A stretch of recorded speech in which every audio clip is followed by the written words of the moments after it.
महाराज सुग्रीव, राज्य का धर्म है प्रजा की रक्षा, और सेना होती है धन रक्षा की शक्ति। परंतु ये गुण एक और भाव में है, मित्रता। मित्रता का तो धर्म है संसार की रक्षा करना, और मित्रता से बड़ी कोई शक्ति नहीं होती है मित्र। इसीलिए इस संधि की नींव हम अपनी मित्रता पर रखेंगे।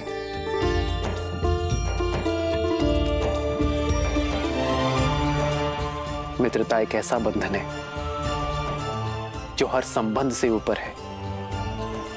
हम अपना मित्र स्वयं चुनते हैं, और वही हमारा जीवन, हमारा पथ, हमारा व्यक्तित्व और हमारा भविष्य निर्धारित करता है। मित्रता से बड़ा और सच्चा दूसरा कोई संबंध नहीं है। जिसने अपने जीवन में एक श्रेष्ठ मित्र बना लिया, उसने राज्य और राज्य का सुख सब पा लिया मित्र।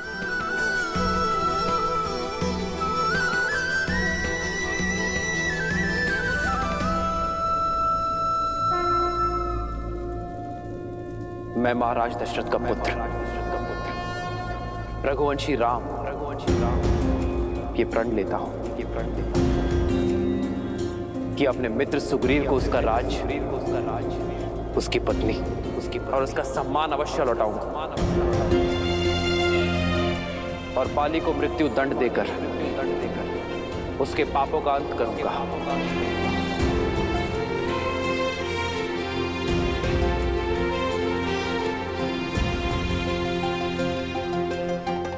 और इसके बदले ना ही मुझे सुग्रीव से कोई आशा है और ना ही कोई मांग। प्रभु श्री राम की जय, प्रभु श्री राम की जय। धन्य है आप प्रभु, आप धन्य हैं।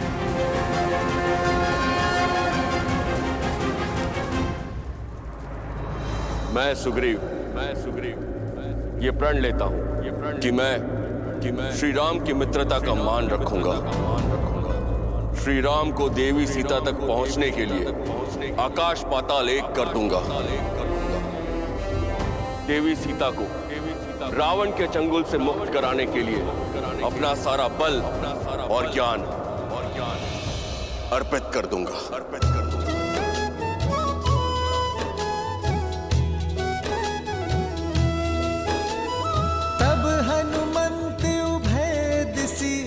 सब कथा सुनाई, पावक साखी दे करी, जोरी प्रीत दृढ़ाई।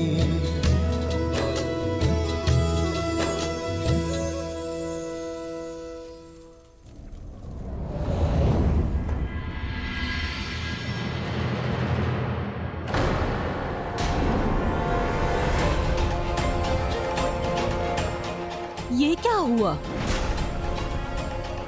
ये लंकेश के पास से सुरक्षित कैसे आ गई? क्या रहस्य हो सकता है इसका? इस कक्ष में जाने वाला और महाबली लंकेश के साथ शास्त्रार्थ करने वाला कभी सर उठा के वापस नहीं आया, और तुम?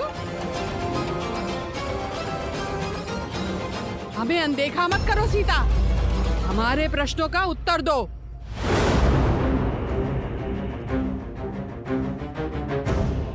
तुम्हारा ये अभिमान, ये अहंकार, ये निर्भीकता चुपती है।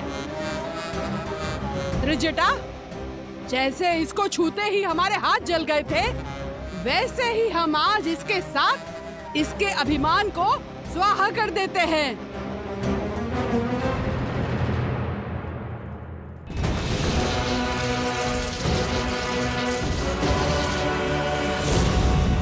कहो, आज से तुम हमारी कही हुई बात सदैव मानोगी। वचन दो, अन्यथा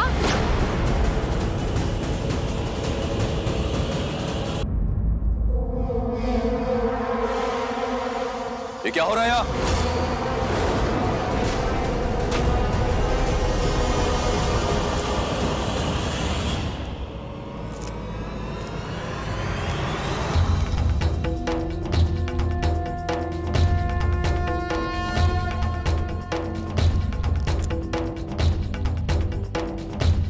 विष्णु तिलक?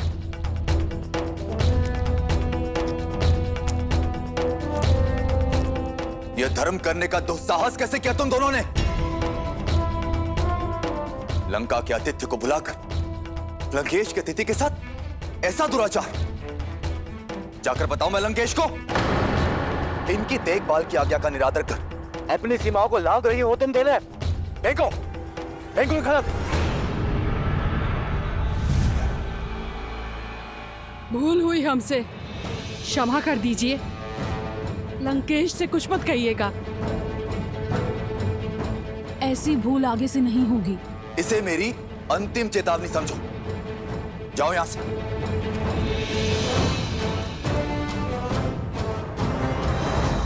देवी, इनकी ओर से मैं आपसे क्षमा मांगता हूं। मैं लंकेश का अनुज विभीषण हूं। आपको जो कष्ट हुआ उसके लिए क्षमा प्रार्थी हूं।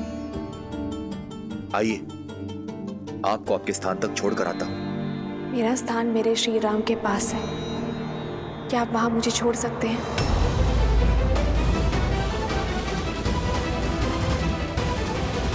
आपकी पीड़ा अब से मेरी हुई मित्र, इसलिए बिना एक पल व्यर्थ किए अपना राज और अपनी पत्नी को पुनः पाने का मार्ग प्रशस्त कीजिए। कैसा मार्ग?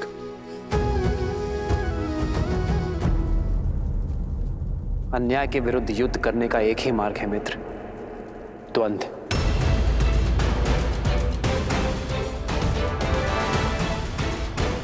आप बाली को द्वंद्व युद्ध के लिए चुनौती देंगे।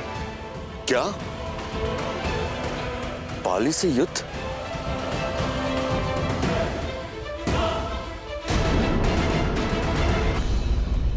मैं बाली को मारना तो दूर, उसके सामने कुछ पल तक टिक नहीं सकता। यदि मैं उसको युद्ध में परास्त कर सकता तो यहां भगोड़ों की भांति मैं छिपता क्यों? मुझे आशा नहीं थी कि आप मुझे आत्महत्या का मार्ग सुझाएंगे। श्री राम, आपने मुझे बाली के वध का वचन दिया है और यहां तो आप उसके हाथों मेरा ही वध करवाने लगे। मुझे मेरा वचन स्मरण है मित्र, किंतु आप अपनी आत्मशक्ति को भुला चुके हैं। कहां है वो सुग्रीव जो बाली की अनुपस्थिति में समस्त किष्किंधा को संभालता था? मित्र केवल उसकी सहायता करते हैं जो संघर्ष से भागते नहीं बल्कि उसमें भाग लेते हैं। ये युद्ध आपका है मित्र, और जो अपना युद्ध स्वयं नहीं लड़ते उसका हाथ तो नारायण भी नहीं थामते। इसलिए पहला पग बढ़ाएं, बाली को युद्ध के लिए चुनौती दें और रघुकुल के वंशज के वचन का पालन उन्हीं पर छोड़ दें।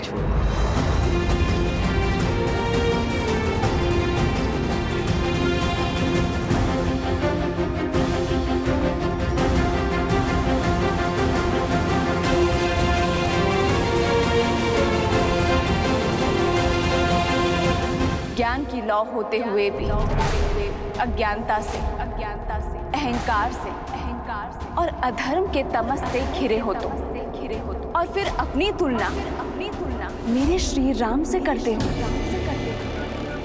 यहाँ काल तांडव करेगा रावण। लौटा दो मुझे मेरे श्री राम को, क्षमा मांग लो उनसे, वो तुम्हें जीवन दान अवश्य देंगे।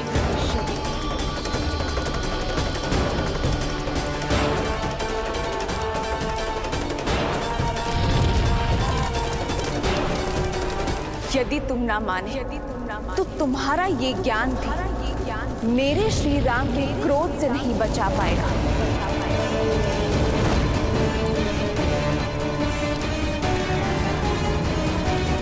उल्टी गिनती आरंभ कर दो रावण, क्योंकि मेरे श्री राम आ रहे हैं। मैं लंकेश दशानन रावण ये शपथ लेता हूं, एक दिन सीता मेरी अवश्य होगी क्षमा करें मुझे, परंतु जो ज्ञान मुझे सीता नहीं दिला सकता, वो ज्ञान मेरे किसी काम का नहीं।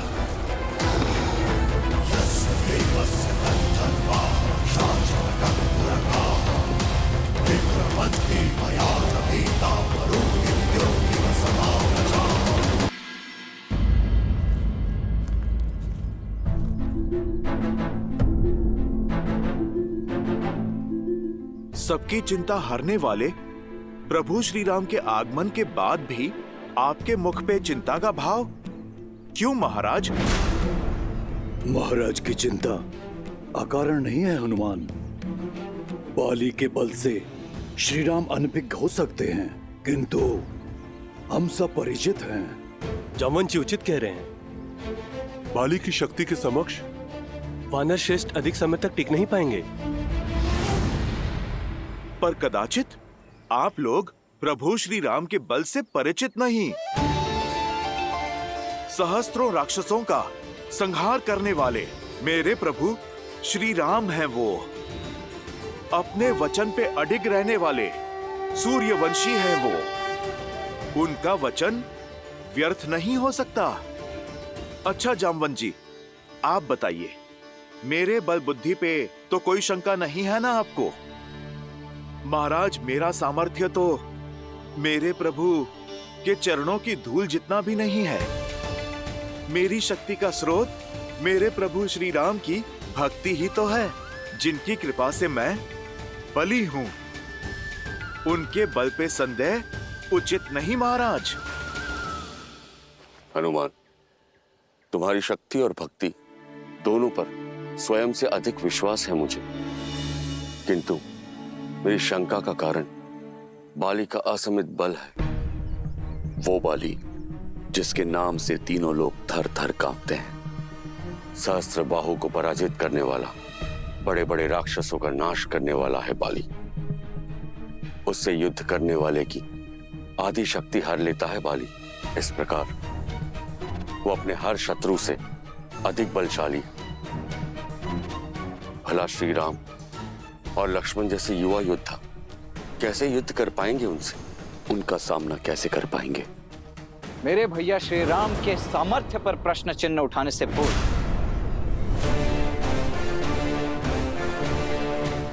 एक बार भी आपने नहीं सोचा कि उसके पश्चात आप मेरा सामना कैसे करेंगे? मेरे भैया राम ने आपकी ओर तो बिना किसी लोभ के मित्रता का हाथ बढ़ाया। उन्होंने तो संदेह नहीं किया आपके बल पर। मित्रता जैसे पवित्र संबंध की नींव यदि विश्वास पर न रखी जा सके तो उसका धराशायी होना निश्चित है। यदि मेरे भैया श्री राम ने कहा है कि बाली का वध करने में वो आपकी सहायता करेंगे, तो अब तो नियति भी उनके मार्ग का कांटा नहीं बन सकती है। क्षमा चाहता हूं लक्ष्मण, किंतु मेरी शंका व्यर्थ नहीं है। श्री राम मुझे बाली से द्वंद्व करने के लिए कह रहे हैं। मुझसे बहुत शक्तिशाली है वो, मैं उसे कभी हरा नहीं पाऊंगा। और यदि श्री राम बाली को मारने में असमर्थ रहे तो मैं मृत्यु को प्राप्त करूंगा और सदा के लिए बाली के पाश में बंधने का विष मेरी पत्नी को पीना होगा। और यही नहीं, मेरे अपनों का क्या होगा? जिनका जन्म ही संसार की पीड़ा हरने के लिए हुआ हो, उन मेरे भैया राम की उपस्थिति में ऐसा हो जाए, ये संभव नहीं है वानरराज। लक्ष्मण,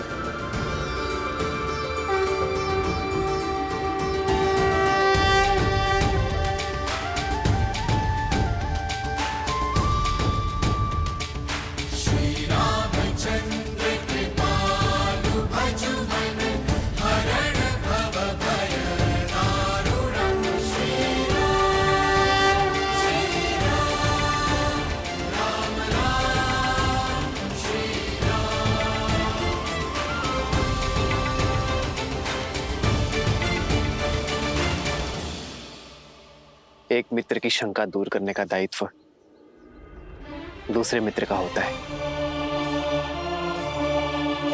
और शंका धमका कर नहीं, समझाकर दूर की जाती है।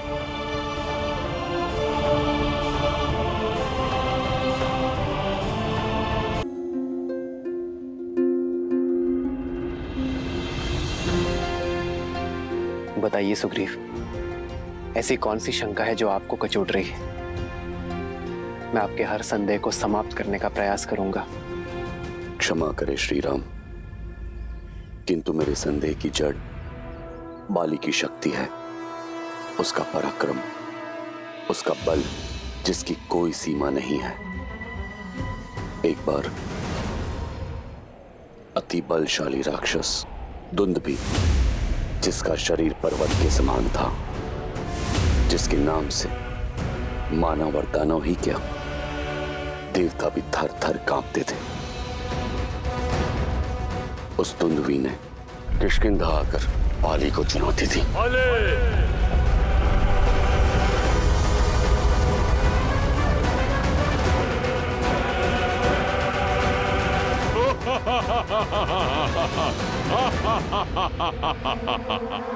तो तू है बाली, तेरा यहाँ आना व्यर्थ हुआ। सुना था तू तो बहुत बड़ा बलशाली है, पर तुझे देख के लगता है तुझे युद्ध के लिए ललकारना ही मेरा अपमान है। आओ युद्ध करो, सत्य और मिथ्या दोनों का ही बोध हो जाएगा तुम्हें।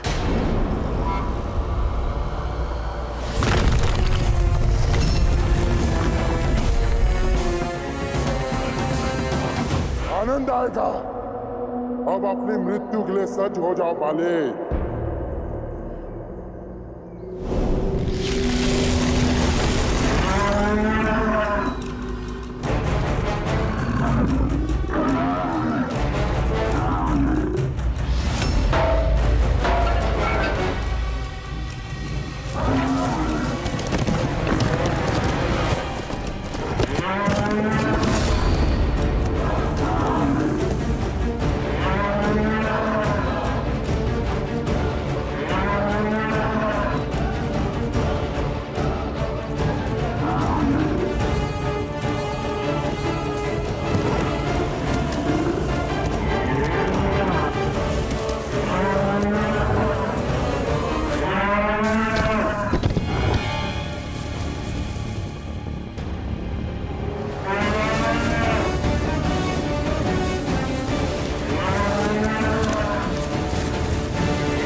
बाली के हाथों मारे गए महाकाय राक्षस दुंदुभी का कंकाल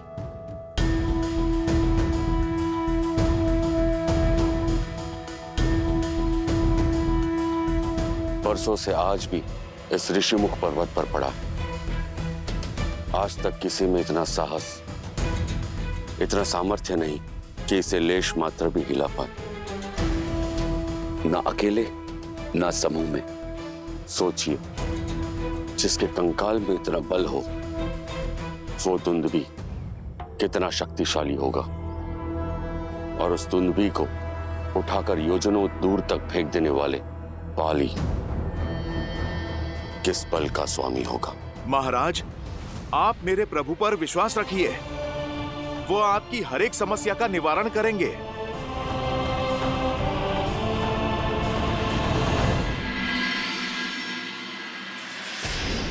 इतनी सिद्धि, इतनी शक्ति, इतना ज्ञान होने के बाद भी मेरे भाई ने इतना बड़ा धर्म किया। एक पतिव्रता पत्नी, एक पराक्रमी पुत्र, एक सुंदर राज्य होने के बाद भी किसी और की स्त्री पर कुदृष्टि डालने का अधर्म किया है मेरे भाई ने, और इस अपराध के लिए मैं क्षमा प्रार्थी हूं। जब जानते हैं तो रोका क्यों नहीं अपने भाई को? विवश हूं देवी, हठी है मेरा भाई, वो अपनी हट से नहीं हट सकता, और मैं अपने धर्म से प्रण लिया था मैंने कि अपने भाई को धर्म के मार्ग पर ले जाने का प्रयास करता रहूंगा जीवन भर। इसीलिए उनके साथ हूं और सदैव उनके साथ रहूंगा। धर्मो रक्षितः रक्षित। आप चले थे अपने भाई का हाथ पकड़कर धर्म के मार्ग पर ले जाने, पर उनका हाथ पकड़कर कहीं स्वयं अधर्म के मार्ग पे तो नहीं निकल गए? कहीं ना कहीं आपके चयन का मार्ग दूषित तो नहीं हो गया है? क्योंकि धर्म सदा न्याय के साथ खड़ा होता है, अन्याय की ओट में नहीं।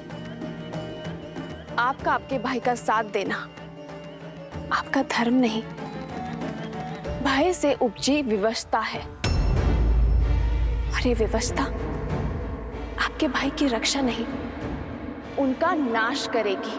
देवी, मेरे हृदय में केवल सत्य का वास है। मैं जानता हूं कि मेरा भाई अधर्मी है, किंतु सत्य का हृदय में नहीं, आचरण में स्थान देना चाहिए। सत्य का निर्वाहन कर्म और वचन से होना चाहिए, जैसे मेरे श्री राम करते हैं। सत्य का बोध होते हुए भी अपने भाई के अन्याय का समर्थन कर रहे हैं आप, तो आप भी मेरे दोषी हुए ना।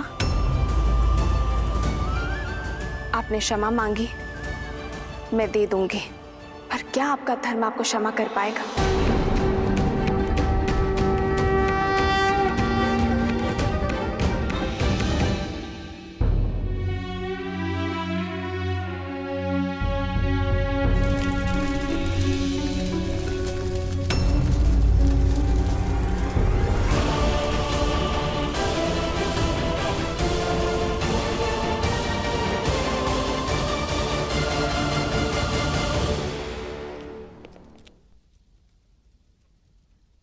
प्रणाम माता।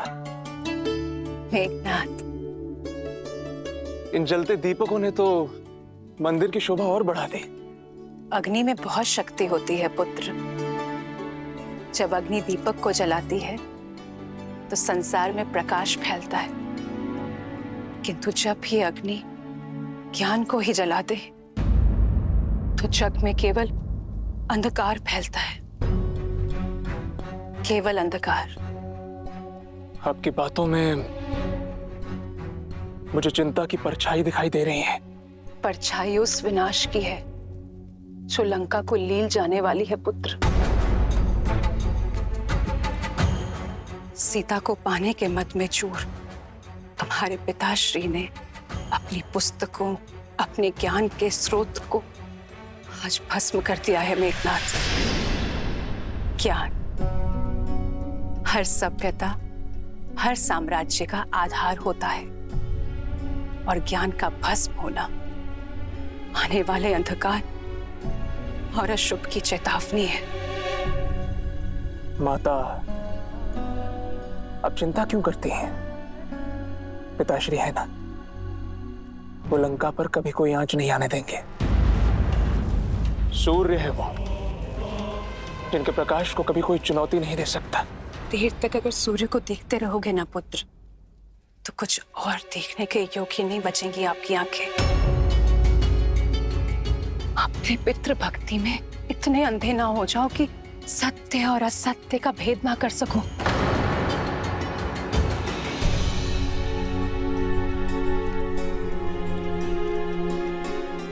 ये दीपक जलाओ मेघनाथ।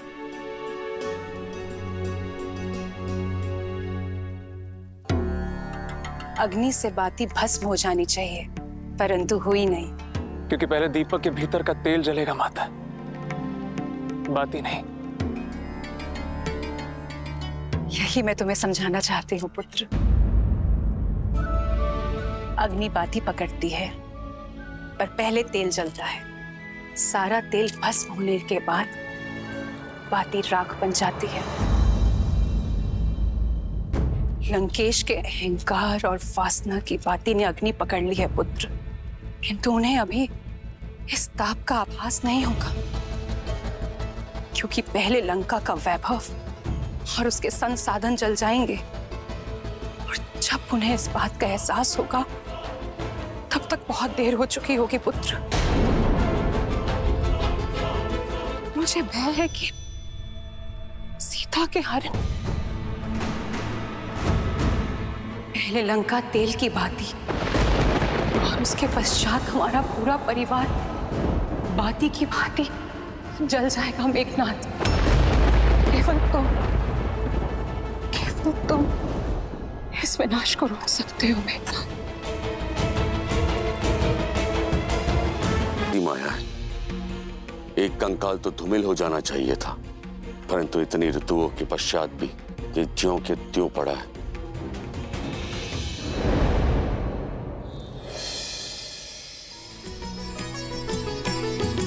हो कह सुग्रीव सुनहु रघुबीरा, बाली महाबल अति रणधीरा।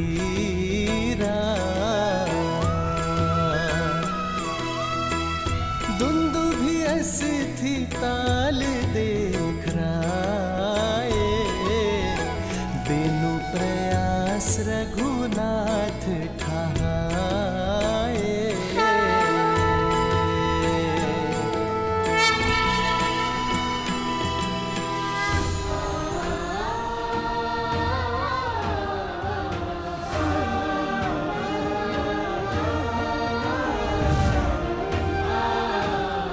प्रभु श्री राम की, प्रभु श्री राम की, प्रभु श्री राम की। कहिए वानर राज, अब तो आपकी शंका समाप्त हो गई ना? जिस कंकाल को कोई लेस मात्र भी नहीं हिला पाया, उसे मेरे प्रभु के स्पर्श मात्र से योजन दूर फेंक दिया।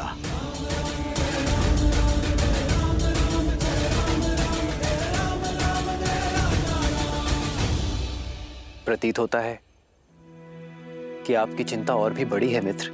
आपके बाहुबल का परिचय मुझे तो मिल गया, किंतु बाली के बल से आप अभी भी अपरिचित हैं। धनुर्विद्या में पारंगत है वो, इतना तीव्र है वो कि युद्ध भूमि में प्रतीत होता है जैसे बाली 10 दिशाओं से एक साथ प्रहार कर रहा है।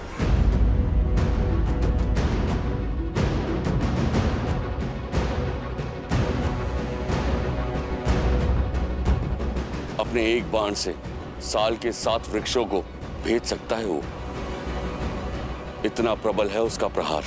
आपके संदेह तो समाप्त ही नहीं हो रहे हैं वानर राज। लक्ष्मण, बोलने दो वानर राज को।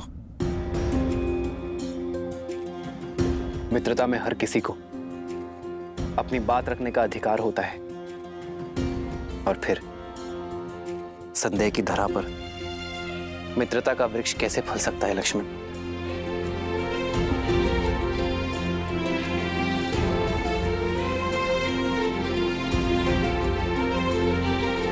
मैं आपके इस संदेह का अंत करने के लिए भी सजग हूं मित्र।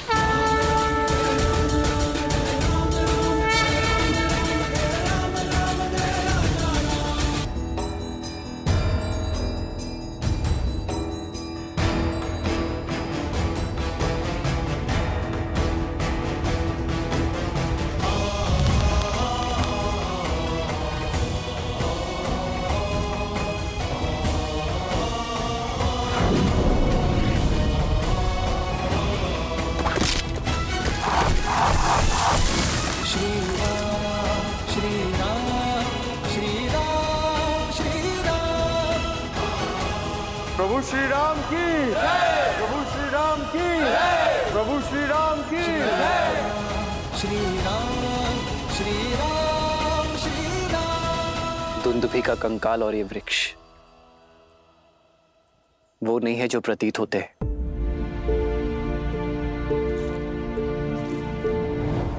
ये तो बाली के प्रति आपके भीतर छिपा भय है मित्र। भय एक व्यसन, एक बुरी आदत है, और व्यसन छोटे प्रयासों से दूर नहीं होती मित्र। उसे दूर करने के लिए एक बड़े प्रहार की आवश्यकता होती है। बाली आपके मन का भय है, उसे इसी की भांति एक बड़े प्रहार से दूर करना होगा। विजय अवश्य आपकी होगी। यदि आपके मन में अब भी कोई संदेह है तो मुझे बताइए मित्र। मुझे क्षमा कर दो श्री राम। आप पे संदेह करने का मैंने महापाप किया। उठिए मित्र। ये आप क्या कर रहे हैं? जो हमारा संबंध है उसमें कोई छोटा या बड़ा नहीं होता। मुझे तो प्रसन्नता इस बात की है कि मैं आपके संदेह का अंत कर पाया। अब कल आप बाली को युद्ध की चुनौती देंगे।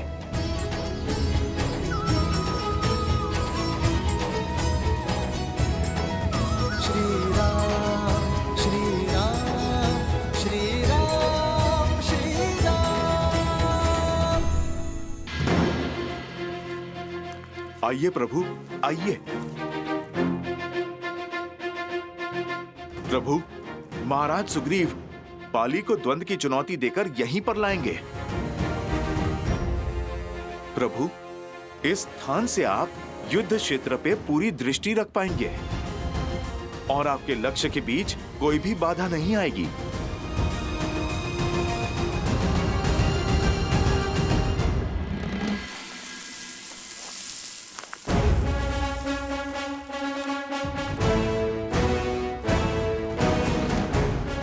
बाले, बाहर निकल। कहां चुप के बैठा है कायर? बाले, बाहर निकल, बाहर निकल कायर।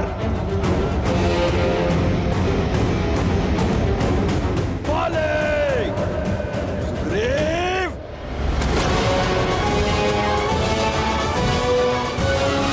रुक जाइए स्वामी। मूर्ख मत बनो तारा। आज मृग स्वयं सिंह की गुफा में आया है।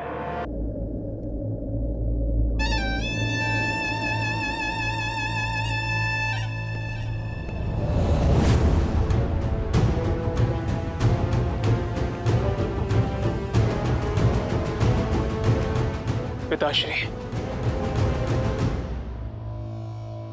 आपसे आज्ञा चाहिए। स्पष्ट रूप से आपसे एक बात करने के लिए। प्रश्न ये है कि जो मेरे समक्ष खड़े होकर मुझसे बात करना चाहता है, क्या वो मेरा पुत्र है या लंका का युवराज? युवराज नहीं पिताश्री, आज यहाँ एक पुत्र अपने पिता से अपने मन की बात करने के लिए आया है। तो निर्भय होकर कहो। अब जब से सीता को लंका लेकर आए, माता अति चिंतित रहती है। पर स्त्री को लेकर आपके भीतर बढ़ रही इच्छाएं, आपका अपने ज्ञान के गर्भगृह को स्वयं जलाकर भस्म कर देना, इससे माता का भय और बढ़ रहा है। क्या कहा तुम्हारी माता ने? कि आग जब दीपक की बाती को पकड़ लेती है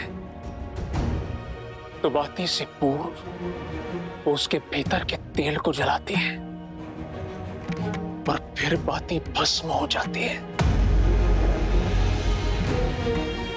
लंका का वैभव भस्म हो रहा है पिताश्री, और उसका प्रारंभ हमारे अपने ज्ञान के भंडार से हुआ है। तो अब रावण के आचरण से लंका के युवराज को समस्या होने लगी है। नहीं पिताश्री, मैं केवल एक सरल समाधान लेकर आया हूं। आप मुझे आज्ञा दीजिए, मैं अभी उस राम को मारकर उसका मृत शरीर सीता को दिखाता हूं। बस एक बार उसकी आशा दम तोड़ दे तो वो आपको स्वीकार कर लेगी। राम की मृत्यु उपरांत सीता अपनी पतिव्रता धर्म से मुक्त हो जाएगी। तब वो आपसे विवाह अवश्य करेगी और आपसे विवाह होने के पश्चात सीता का हमारे परिवार का भिन्न अंग बन जाने के पश्चात आपकी प्रतीक्षा के साथ साथ माता की चिंताएं भी सदा सदा के लिए समाप्त हो जाएंगी। जब विधाता ने स्त्री बनाई तो उसे 5 नहीं 6 तत्वों से बनाया। वो छठा तत्व है चिंता। जब मैंने तुम्हारी मां को शादी का प्रस्ताव दिया तो वो चिंतित हुई। जब मैंने शनि को बंदी बनाया तो वो चिंतित हुई। जब मैं सीता के स्वयंवर में गया वो चिंतित हुई। जब मैंने विद्युत जीवा को मारने का निश्चय किया वो चिंतित हुई। और आज जब मैं सीता को हर कर लाया हूं वो चिंतित हुई। स्त्रियां क्षण भर में तिल का ताड़ बना लेती हैं। क्या तुम्हें क्षण भर के लिए भी लगता है कि मैं उस वनवासी से भयभीत हूं? जब मेरे पास कुछ भी नहीं था मैं तब भी भयभीत नहीं था। यदि मैं चाहता तो उस राम का वध उस वन में एक क्षण में कर देता, परंतु जो योजना मैंने बनाई है उसके अनुसार राम का जीवन मृत्यु से कई दुखदाई होगा। दीपक स्त्रियां जलाती हैं और हम जैसे योद्धा अपने शत्रुओं की चिताएं जलाते हैं। युवराज हूं मैं लंका का और इस सत्य से भली भांति अवगत हूं कि लंका को स्त्रियों की चिंताओं ने नहीं,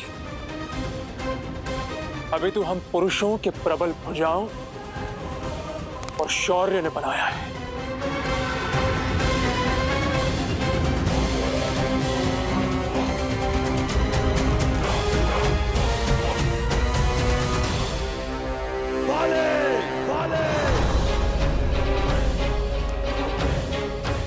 अंगद,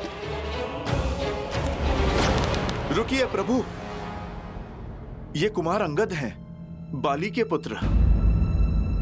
महाराज सुग्रीव भी इन्हें अपने पुत्र की तरह मानते हैं। चाचा श्री, प्रणाम चाचा श्री। यशस्वी भव। आप जानते हैं पिताश्री आपके प्राणों के प्यासे हैं। क्यों आए आप यहाँ? लौट जाइए चाचा श्री। लौट कर ही तो आया हूं।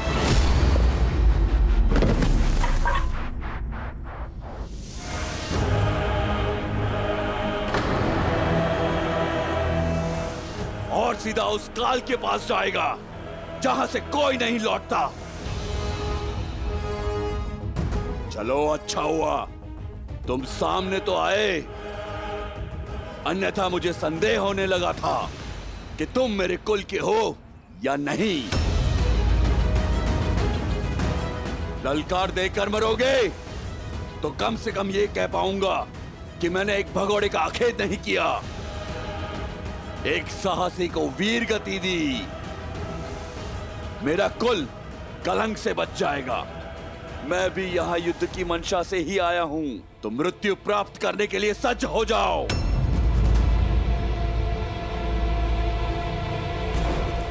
भागता कहां है कायर? आज तेरा अंत निश्चित है।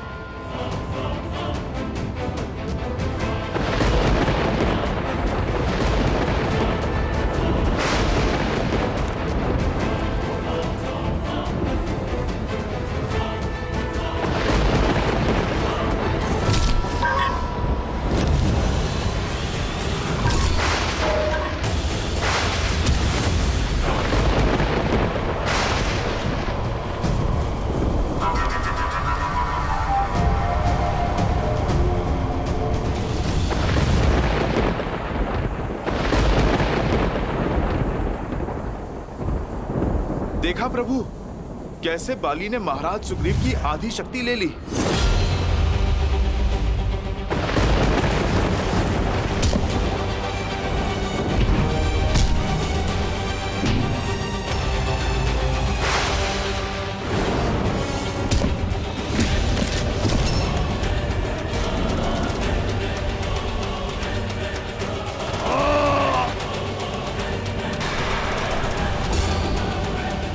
बस इतना ही, और बल लगाओ चित्कार में कायर, और चीखो। तुम्हारी मृत्यु से अधिक प्रसन्नता मुझे तुम्हारी ये पीड़ा देखकर हो रही है। चाहूं तो मैं तुम्हें अभी तिनके की भांति मसल सकता हूं, किंतु मैं ऐसा करूंगा नहीं। जाओ, दूषक की भांति जाकर छिप जाओ अपने बिल में।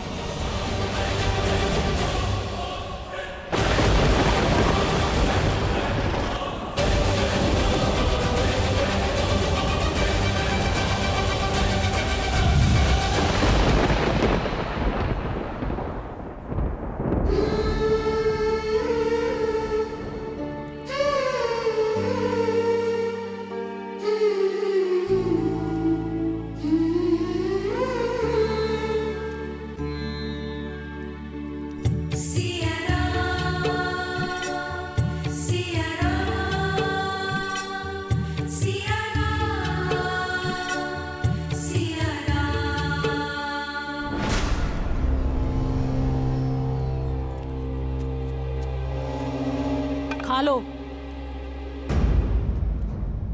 मरना तो है ही, भूखी रहकर क्यों? जब तक दशानन प्रसन्न है खा लो, और यदि दशानन रुष्ट हो गए तो ना भोजन मिलेगा और ना जल, और ना ही जिसके नाम की तुम रट लगा के बैठी हो वो राम कभी आएगा। लंका अवश्य सोने की बनी है, पर मकड़ी के पाश की भांति है। रहस्यों का पिटारा है ये लंका। जन्म यहाँ लिया, जीवन यहाँ बिताया, और हमें भी नहीं पता कि ये लंका कितनी बड़ी है और इसमें कितना रहस्य छुपा है। यदि तुम्हारा राम तैरते डूबते यहाँ तक आ भी गया, तब भी तुम्हें खोज नहीं पाएगा वो। दशों लोकों के स्वामी लंकापति महाराज